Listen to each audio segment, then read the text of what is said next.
ஆண்டவரின் பேரன்பு முடிவுறவில்லை, அவரது இரக்கம் தீர்ந்து போகவில்லை. நம்ம குழந்தைய இருந்தப்போ நம்முடைய அப்பா நமக்கு சைக்கிள் ஓட்ட கத்து கொடுத்திருப்பார்.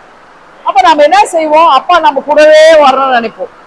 அப்போ கொஞ்ச தூரம் நல்லா கான்பிடென்டா வரும்போது அவர் ஒரு கையை பிடிச்சுக்குவாரு. அப்போ ஒரு கை நம்ம கூட ஓடி வருவார், நம்ம அழகா சைக்கிள் ஓட்டும். ஒரு கட்டத்துல என்ன செய்வாரோ, நம்ம நல்லா கான்பிடென்டா சைக்கிள் ஓட்டுறோம்னு தெரிஞ்சிருங்களேன், அப்பா விட்டுருவாரு. ஆனா நமக்குள்ள ஒரு பயம் இருந்ததுன்னா அவர் பின்னாடியே ஓடி வருவார், ஏன்னா விடுதலை அப்படின்னு சொல்லிட்டு.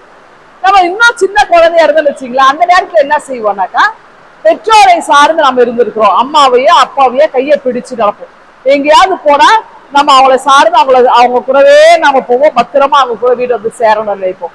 இப்படி எல்லாத்துக்கும் தகப்பனையோ தாயையோ பெரியவங்களையோ நம்ம சார்ந்து இருக்கிற ஒரு சூழல் இருக்குங்க.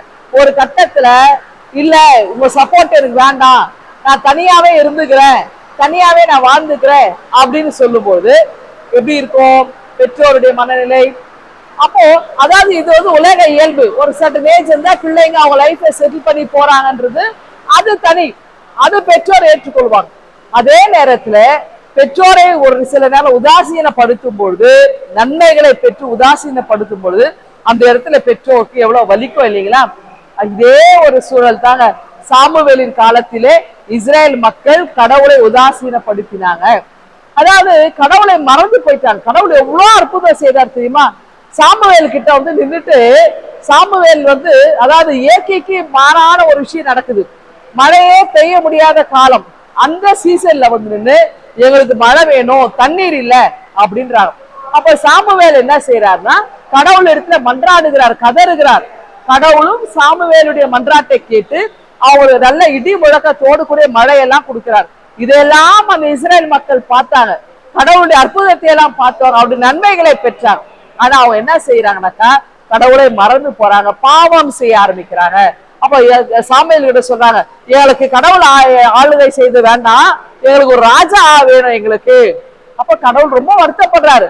சாமுவேலே, அவங்க உன்னை புறக்கணிக்கல, என்னை தான் புறக்கணிக்கிறாங்க அப்படின்றாரு. அப்ப இதெல்லாம் கடவுளுக்கே வலிக்கிறது. அப்பதான் சாமுவேல் சொல்றாரு, நீங்கள் பாவத்திலிருந்து வெளியே வர வேண்டும், கடவுளுடைய இரக்கம் பெரியது, அவருடைய கிருபை பெரியது, நீங்க இன்னும் பாவத்திலே சிக்கூட்டு இருக்கீங்க, அதிலிருந்து வெளியே வர வேண்டும்.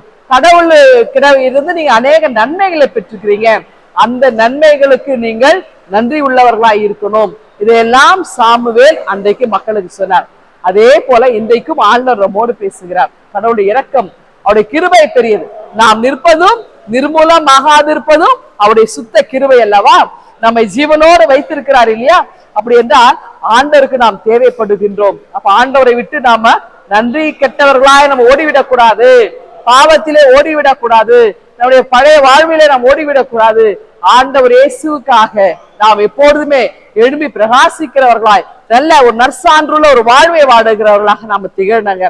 நன்மைகளை பெற்ற நாம் ஆண்டவருக்கு நன்றி உள்ளவர்களாய் இந்நாளும் இயேசுவுக்கு நற்பெயரை நற்சாட்சி உள்ளவர்களை வாழ இந்த நாள் நமக்கு துணையா இருந்து காத்தரலட்டும். இந்த சிந்தனையோடு இந்த நாளை நீ தோங்குங்கள். ஆண்டவர்களை ஆசீர்வதிப்பாராக. ஆமீன்.